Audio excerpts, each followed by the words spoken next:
Welcome back to ZOS Introduction. This is the 5th video in the series.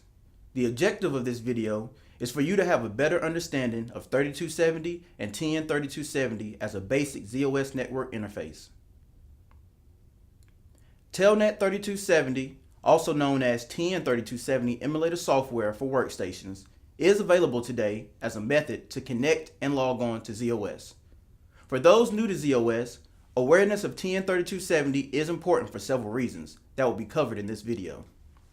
While the original 3270 was a physical display device using a character data stream protocol, today TN3270 is software installed in a workstation to emulate the 3270 display device with the underlying character data streaming protocol. 3270 display devices were introduced in 1971. More importantly, a data stream protocol was created to write and read text. The 3270 data stream protocol compensated for the severe limitations of the 1970s era network infrastructure. We benefit from the speed of the 3270 data stream protocol today when ZOS interactive response time is paramount.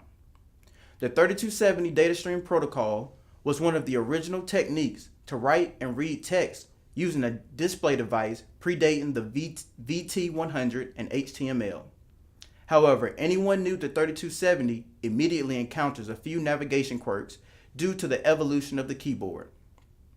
These keyboard quirks are easily managed with a little bit of experience and using TN3270 emulator software keyboard mapping facilities.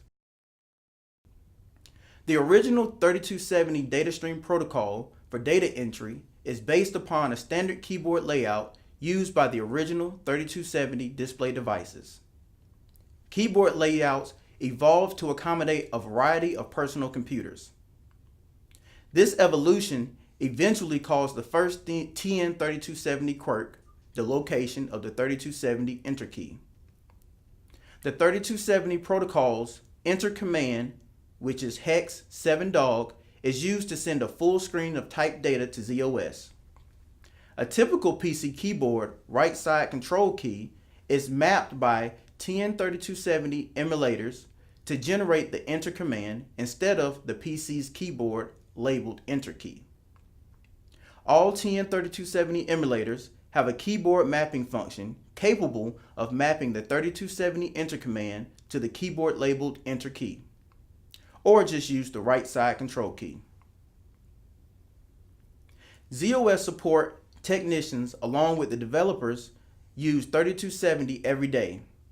A workstation installed TN3270 emulator connects to ZOS typically with ZOS IP addresses and port numbers. Other useful TN3270 emulator configuration options include the choice of screen sizes, which is rows and columns, font colors, and code page settings. Many TN3270 emulators exist today. The chart shows a text ZOS logon screen that was customized by a systems programmer. A typical ZOS logon screen customization will place the cursor in the screen row and column area to accept input that will result in processing logging on to a ZOS application.